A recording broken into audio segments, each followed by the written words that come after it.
നിങ്ങളാരും ലോൺ എടുത്ത പൈസ കൊണ്ട് ട്രേഡ് ചെയ്യരുത്. So guys, welcome to another video. ഇതാണ് നമ്മുടെ ഇന്നത്തെ ടോപ്പിക്. കാരണം ഇത് വളരെ സീരിയസ് ആയിട്ടുള്ള ഒരു ടോപ്പിക്കാണ്. നമ്മുടെ ട്രേഡിങ്ങിൻ്റെ സീരീസാണ്, ട്രേഡിങ്ങിൻ്റെ കാര്യങ്ങളാണ് പറയുന്നത്. പക്ഷേ ട്രേഡിങ്ങിൻ്റെ കാര്യം പറയുമ്പം ഏറ്റവും കൂടുതൽ എനിക്ക് പേഴ്സണലി ഇമ്പോർട്ടൻ്റ് ആയിട്ട് തോന്നിയ ഒരു ടോപ്പിക്കാണിത്. കാരണം എനിക്കറിയാവുന്ന പലരും ഉണ്ട് ലോൺ എടുത്തും കടം മേടിച്ചും ഒക്കെ ചെയ്ത്. എനിക്ക് സത്യം പറഞ്ഞാൽ കുറച്ച് ആൾക്കാരുടെ കഥകൾ പറയണമെന്നുണ്ട്. ഞാൻ കണ്ടിട്ടുള്ളവരും ഞാൻ കേട്ടിട്ടുള്ളവരും എനിക്ക് പേഴ്സണലി അറിയാവുന്ന എൻ്റെ ഫ്രണ്ട്സിൻ്റെതും ട്രേഡിങ് വന്നിട്ട് വലിയ നഷ്ടം ഫേസ് ചെയ്തവരുടെയും ട്രേഡിങ് വന്നിട്ട് വിജയിച്ചവരും ഇല്ലെന്നല്ല, ട്രേഡിങ് വന്നിട്ട് വലിയ നഷ്ടം ഫേസ് ചെയ്ത ഒരുപാട് പേരുടെ കഥകൾ എനിക്ക് പറയണമെന്നുണ്ട്. ഞാനതൊരു സ്റ്റോറി ടെല്ലിങ് സീരീസ് പോലെ പറയണമെന്ന് എനിക്ക് ആഗ്രഹമുണ്ട്. സോ അത് നോക്കാം. കാരണം റിയാലിറ്റി ഓഫ് ട്രേഡിങ്ങിനെ പറ്റി നിങ്ങൾ അറിയേണ്ടത് അനിവാര്യമാണ്. അല്ലെങ്കിൽ ഇപ്പോൾ ഈ പറഞ്ഞ ഞാനോ അല്ലെങ്കിൽ ഈ പറഞ്ഞ എൻ്റെ ഫ്രണ്ട്സോ വരുത്തിയ മിസ്റ്റേക്സ് എന്താണെന്ന് നിങ്ങൾ ഐഡൻറ്റിഫൈ ചെയ്യാൻ വേണ്ടിയിട്ട് എനിക്ക് ആ കഥകൾ പറയണമെന്നുണ്ട്. കൂടുതൽ ഇങ്ങനെയുള്ള കഥകൾ കേൾക്കണമെന്നുണ്ടെങ്കിൽ let me know in the comments. അപ്പം അതിന് പിന്നെ നമുക്ക് ഇന്നത്തെ ഒരു ടോപ്പിക്കിലേക്ക് കിടക്കാം. ഇന്ന് ആക്ച്വലി നിങ്ങൾ ട്രേഡ് ചെയ്യുന്ന ഒരാളാണ്, അല്ലെങ്കിൽ ലോൺ എടുത്തിട്ടുള്ള ഒരാളാണ്, ലോൺ എടുക്കാൻ പ്ലാൻ ഉള്ള ഒരാളാണെങ്കിൽ തീർച്ചയായിട്ടും ഈ വീഡിയോ ഫുള്ള് കാണണമെന്നാണ് എനിക്ക് പറയാനുള്ള ഒരു കാര്യം.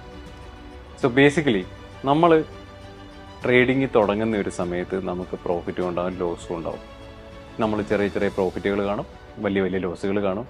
അപ്പം ചിലർ ചെറിയ ലോസുകൾ കാണുമ്പോൾ തന്നെ പണി നിർത്തി പോകും. പക്ഷേ നമ്മൾ പലരും ഈ പറഞ്ഞ പോലെ ക്വിറ്റ് ചെയ്യാതെ അതിനകത്തിൽ തന്നെ സ്റ്റിക്ക് ഓൺ ചെയ്ത് നിൽക്കും.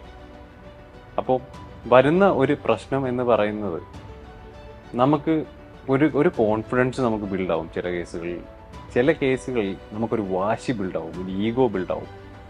എന്ന് വെച്ചാൽ നമ്മൾ കാശിട്ടു, നമ്മൾ കുറച്ച് പ്രോഫിറ്റ് ഉണ്ട്.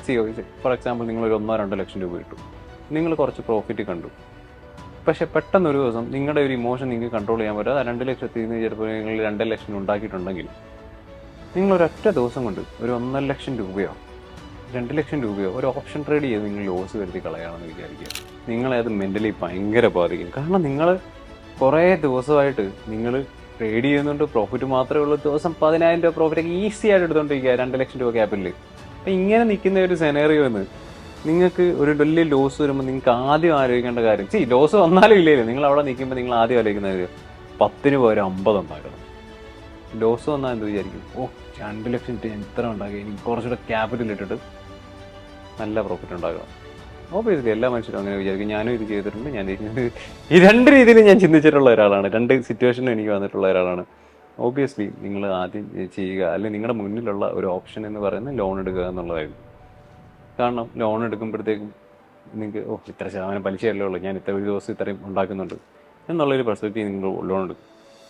പക്ഷെ അപ്പോഴും നിങ്ങൾ മറന്നു വരുന്നൊരു കാര്യം, നിങ്ങൾ അത്ര ദിവസം ഉണ്ടാക്കിയ പ്രോഫിറ്റ് നിങ്ങൾക്ക് കളയാൻ ഒരു ദിവസം എടുത്തിട്ടുള്ളൂ.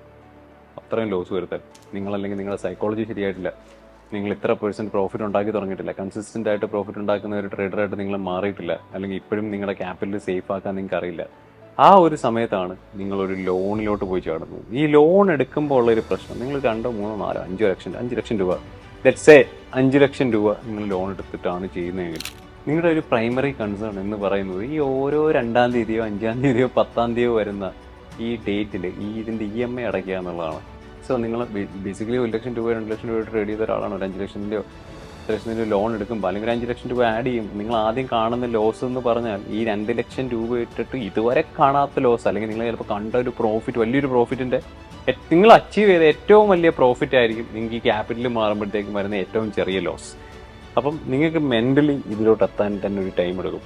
അപ്പോൾ ഇങ്ങനെ പിന്നെ വലിയ ലോസുകൾ കാണും. നിങ്ങളെ മാനസികമായിട്ട് അത് ഭയങ്കരമായിട്ട് ബാധിച്ചു തുടങ്ങും. അപ്പം ഈ ഒരു സമയത്തേ നിങ്ങളുടെ നൈസായിട്ട് നിങ്ങളുടെ പണി പോലെ തുടങ്ങും. പിന്നെ വരുന്ന നിങ്ങളുടെ മെയിൻ ചിന്ത എന്തുവാ? EMI. ഈ ഓരോ 2-ാം തീയതി ആകുമ്പോൾ 5-ാം തീയതി ആകുമ്പോൾ EMI അടക്കണം. എന്ത് ചെയ്യും? നിങ്ങൾ EMIക്ക് വേണ്ടി ട്രേഡ് ചെയ്ത് തുടങ്ങും. ട്രേഡിങ്ങിൻ്റെ അടിസ്ഥാനപരമായിട്ടുള്ള ഒരു കാര്യം, ഞാൻ വളരെ വലിയൊരു വിലയോട് തിരിച്ചറിഞ്ഞൊരു കാര്യമുണ്ട്. നമ്മൾ എന്നൊക്കെ കാശിന് വേണ്ടി ട്രേഡ് ചെയ്തിട്ടുണ്ടോ അന്നൊക്കെ നമ്മൾ ലോസിലേ പോയി നിൽക്കത്തുള്ളൂ. അത് വളരെ വലിയൊരു സത്യമാണ്. ഞാൻ പേഴ്സണലി എൻ്റെ അനുഭവം ഞാൻ പറയും. ഞാൻ ഇന്ന് വരെ, മേ ബി ഇന്ന് ഈ ദിവസം വരെ, ഞാൻ എന്നൊക്കെ പൈസയ്ക്ക് വേണ്ടിയിട്ട് ട്രേഡ് ചെയ്തിട്ടുണ്ടോ? പൈസയ്ക്ക് വേണ്ടിയിട്ടെന്ന് ഇപ്പോൾ ഓരോ പോകുന്നത് ഇത്ര പ്രോഫിറ്റ് എടുത്താലോ ഇത് മൊത്തം സ്പെൻഡ് ചെയ്ത് ഇതൊക്കെ ഞാൻ ചെയ്തിട്ടുള്ള ഒരാളാണ്. പക്ഷെ എന്നാൽ പോലും അതല്ലാതെ ഈ പറഞ്ഞ പോലെ ഒരു റിവഞ്ച് ട്രേഡിങ്ങിലോ അല്ലെങ്കിൽ ഈ പോയ പൈസ തിരിച്ചു പിടിക്കണമെന്നോ അങ്ങനെ ഒരു മൈൻഡ് സെറ്റിൽ ഞാൻ എന്നൊക്കെ ട്രേഡ് ചെയ്തിട്ടുണ്ടോ ഞാൻ ലോസിൽ നിന്നിട്ടുള്ളൂ. വലിയ ലോസുകളിൽ നിന്നിട്ടുള്ളൂ. അപ്പം നിങ്ങൾക്കാണെങ്കിൽ ഈ ലോൺ അല്ലെങ്കിൽ EMI എന്നുള്ള ഒരു ബാധ്യത വരുമ്പോഴത്തേക്കും നിങ്ങൾക്ക് ഓട്ടോമാറ്റിക്കലി EMI പൈസ നിങ്ങൾ ലോസ് വരുത്തി കളയും. കാരണം നിങ്ങൾക്ക് ഇത്രയും ക്യാപിറ്റലിലോട്ട് പോയി നിങ്ങൾക്ക് അക്സെപ്റ്റ് ചെയ്യാൻ പറ്റത്തില്ല. അല്ലെങ്കിൽ ഈ പറഞ്ഞ പോലെ പെട്ടെന്ന് EMI അടയ്ക്കണം, കൈ കാശില്ല. കാരണം ഒരിക്കലും നമുക്ക് ട്രേഡിങ്ങിൽ ഒരു മാസം നിങ്ങൾ എങ്ങനെ പോയാലും ഇത്ര രൂപ ഉണ്ടാക്കുമെന്ന് നമുക്ക് ഒരിക്കലും പറയാൻ പറ്റില്ല. കാരണം മാർക്കറ്റ് കണ്ടീഷൻസ് എന്ന് പറഞ്ഞാൽ മൊത്തത്തിൽ മാറുകൊണ്ടിരിക്കും. ഈ മാസം ചിലപ്പോൾ നിങ്ങൾ 10% ആയിരിക്കും ഉണ്ടാക്കുക, ചിലപ്പോൾ നിങ്ങൾ 50% പ്രോഫിറ്റ് ഉണ്ടാക്കാം. അടുത്ത മാസം നിങ്ങൾക്ക് 10% ഡൗൺ ആയിരിക്കും, ചിലപ്പം ബ്രേക്ക് ഈവൻ ആയിരിക്കും. ഇങ്ങനെ ഒരുപാട് കണ്ടീഷൻസ് ഉണ്ട്. ഒരിക്കലും നമുക്ക് ഉറപ്പ് പറയാൻ പറ്റില്ല നമുക്ക് ഇങ്ങനെ ഒരു കണ്ടീഷനിൽ തന്നെ പോകുമെന്നുള്ളൊരു കാര്യം. സോ നിങ്ങൾ ഈ ഒരു കാര്യം തിരിച്ചറിയുക. കാരണം ഈ പൈസ ഇതിനു വേണ്ടി നിങ്ങൾ ചേസ് ചെയ്യുന്നതോറും നിങ്ങൾക്ക് പ്രശ്നങ്ങൾ ഉണ്ടായിക്കൊണ്ടും ബുദ്ധിമുട്ടുകൾ ഉണ്ടായിക്കൊണ്ടിരിക്കും. അപ്പം പിന്നെ ഈ പറയുന്ന പോലെ നിങ്ങൾ പ്രോഫിറ്റബിൾ ആണ്, നിങ്ങൾക്ക് നല്ല രീതിയിൽ കാര്യങ്ങൾ ചെയ്യാൻ പറ്റുന്നുണ്ട്, അല്ലെങ്കിൽ നിങ്ങൾക്ക് എഫിഷ്യൻ്റ് ആയിട്ട് എങ്ങനെ പൈസ യൂസ് ചെയ്യണമെന്ന് അറിയാം, നിങ്ങൾക്ക് കാര്യങ്ങളെല്ലാം ചെയ്യാൻ അറിയാം എന്നുണ്ടെങ്കിൽ നിങ്ങൾക്ക് എന്ത് റിസ്ക് ലൈഫിൽ എടുക്കാം. അത് ഞാൻ ഒരിക്കലും ലോൺ എടുക്കാൻ പറയില്ല, പക്ഷെ നിങ്ങൾക്ക് റിസ്ക് എടുക്കാം. നിങ്ങൾ പ്രോഫിറ്റബിൾ ആണ്, നിങ്ങൾ കോൺഫിഡൻസ് ഉണ്ട്, നിങ്ങളുടെ സിസ്റ്റത്തിൽ കോൺഫിഡൻസ് ഉണ്ട്, നിങ്ങൾ നിങ്ങൾക്ക് ഇത്ര 6 മാസത്തെ ഒരു PNL നോക്കും, നിങ്ങൾക്ക് ഒരു പ്രോഫിറ്റ് മേക്കിംഗ് ആണ് പൊയ്ക്കൊണ്ടിരിക്കുന്നതെന്നുണ്ടെങ്കിൽ നിങ്ങൾക്ക് ഓബ്വിയസ്ലി നിങ്ങൾക്ക് റിസ്കുകൾ എടുക്കാം. അതല്ലാത്ത പക്ഷം നിങ്ങൾ ആരും ലോണിൻ്റെ പുറകെ പോകരുത്. ഇതാണ് അതിൻ്റെ ഒരു ഡാർക്ക് ക്ലോസ്. ലോൺ എന്നുള്ളതല്ല, ആൾക്കാരിൽ നിന്ന് വലിയ വലിയ പൈസ ഇൻട്രസ്റ്റ് റേറ്റ് പറഞ്ഞ് നിങ്ങൾ കടം മേടിക്കുന്നവരുണ്ടാവാം, അല്ലെങ്കിൽ പ്രോഫിറ്റ് റിട്ടേൺസ് പ്രോമിസ് ചെയ്തിട്ട് ചെയ്യുന്നവരുണ്ടാവും. അപ്പം പലരും ഇപ്പം ഞാൻ എൻ്റെ കാര്യം പറയുകയാണെങ്കിൽ എൻ്റെ ലൈഫിൽ ഞാൻ ചെയ്തിട്ടുള്ള ഒരു വലിയൊരു മണ്ടത്തരമാണ്, ഞാൻ പൈസ നല്ല രീതിയിൽ ഞാൻ റിട്ടേൺസ് എന്ന് പറഞ്ഞാൽ മേടിച്ചിട്ടുണ്ട്. വലിയ എമൗണ്ടിനാണ് ഞാൻ മേടിച്ചിട്ടുള്ളത്. അതിൽ ഒരു പ്രോഫിറ്റിൽ എനിക്കത് കൊടുക്കാൻ പറ്റിയിട്ടില്ല. റോളിങ് ഇവിടെ നിന്ന് ഇറക്കി എടുക്കും, ഇവിടെ കൊടുക്കും, ഇവിടെ നിന്ന് എടുക്കും, ഇപ്പുറത്ത് കൊടുക്കും, ഇപ്പുറത്ത് നിന്ന് എടുക്കും, ഇവിടെ കൊടുക്കും. ഇതേ നടക്കുള്ളൂ. നിങ്ങൾക്ക് പറ്റുന്ന ഒരു നിങ്ങൾ പറഞ്ഞ ട്രേഡിങ്ങിൻ്റെ റിയാലിറ്റി വരുമ്പോൾ നിങ്ങൾ പലയിടത്തുനിന്ന് പൈസ മേടിക്കും. ഓബിയസ്ലി നിങ്ങളുടെ പൈസ ഉണ്ടാവില്ല. പക്ഷേ ഇതെല്ലാം ഞാൻ പറഞ്ഞില്ലേ, നിങ്ങൾക്ക് എന്ത് റിസ്ക്കും എടുക്കാം, പ്രൊവൈഡഡ് നിങ്ങൾക്ക് പ്രോഫിറ്റബിൾ ആയിരിക്കണം. നിങ്ങൾ എടുക്കുന്ന ഒരു റിസ്ക് നിങ്ങൾക്ക് അത് കവറപ്പ് ചെയ്ത് പോകാൻ പറ്റണം. നിങ്ങളിപ്പം ഒരു ഇത്ര രൂപയാണ് റിസ്ക് എടുക്കുന്നതെന്നുണ്ടെങ്കിൽ, അല്ലെങ്കിൽ ഇത്ര രൂപയാണ് നിങ്ങൾ പ്രോമിസ് ചെയ്യുന്നത്, അല്ലെങ്കിൽ അങ്ങനെ എന്തെങ്കിലുമൊക്കെ ചെയ്യുന്നതെന്നുണ്ടെങ്കിൽ നിങ്ങൾക്ക് അത് കവറപ്പ് ചെയ്യാനുള്ള ഒരു സ്റ്റേജിലോട്ട് നിങ്ങൾ എത്തിയിട്ട് മാത്രം ഇതിനെപ്പറ്റി ചിന്തിക്കുക പോലും ചെയ്തത്. അല്ലാതെ ഒന്നും അല്ലാത്തപ്പോഴും പ്രോഫിറ്റബിൾ ആവാത്തപ്പോഴും, അല്ലെങ്കിൽ എന്താ പറയുക, നിങ്ങൾക്ക് പിന്നെ ലോസുകൾ വന്നുകൊണ്ടിരിക്കുന്നുണ്ടെങ്കിൽ, നിങ്ങളുടെ ഒരു ഫാമിലിയെ ബാധിക്കുന്ന ഒരു എമൗണ്ട് ആണ് നിങ്ങൾ പെട്ടെന്ന് റേസ് ചെയ്യാൻ നോക്കുന്നെങ്കിൽ നിങ്ങൾക്കത് ഹാൻഡിൽ ചെയ്യാൻ പറ്റില്ല എന്നുള്ളതാണ് സത്യം. സോ എനിക്ക് തോന്നുന്നു നിങ്ങൾക്ക് കുറേ പേർക്കെങ്കിലും ലോൺ എടുക്കാൻ നിൽക്കുന്നവർ ഒന്ന് രണ്ടാമത് ആലോചിക്കുകയായിരിക്കും ഈ കാര്യങ്ങൾ കേട്ടിട്ട്. അപ്പം അത്രയേ ഉള്ളൂ.